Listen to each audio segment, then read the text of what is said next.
In this lesson, we're going to practice the order of operations with logarithms and exponentials.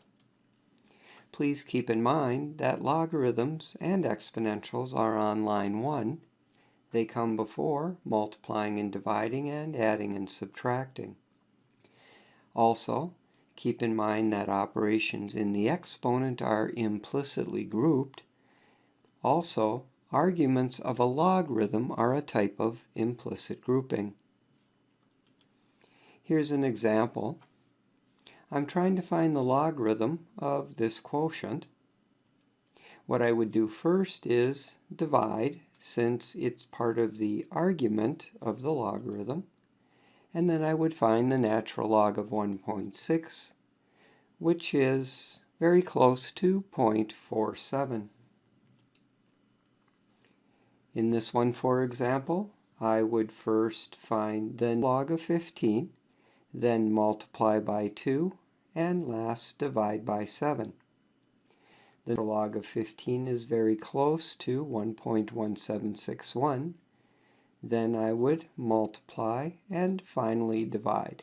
Now, in practice, you'd like to put this entire expression into your calculator all at once and go immediately to here. But for this lesson, that's not what we're going to do, only because I want to make sure you're doing every step in the order of operations correctly. Here's the first one for you to try. Well, in this problem, I would have to start with the operations in the exponent, then take the power of e, and finally multiply by the factor in front.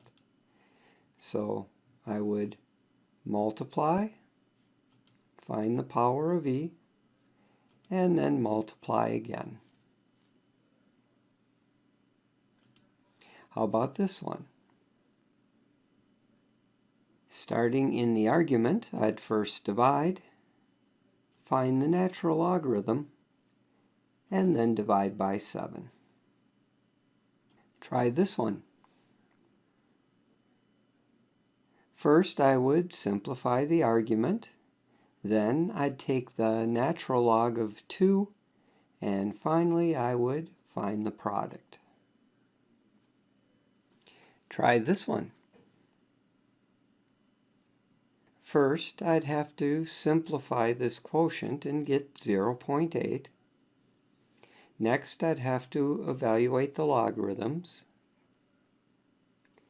Then I'd have to subtract within the parentheses, and after changing the subtracting a negative value to addition, I get 0.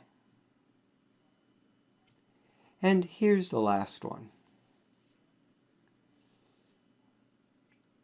After evaluating the argument, finding the natural logarithm, and multiplying, here's my final product.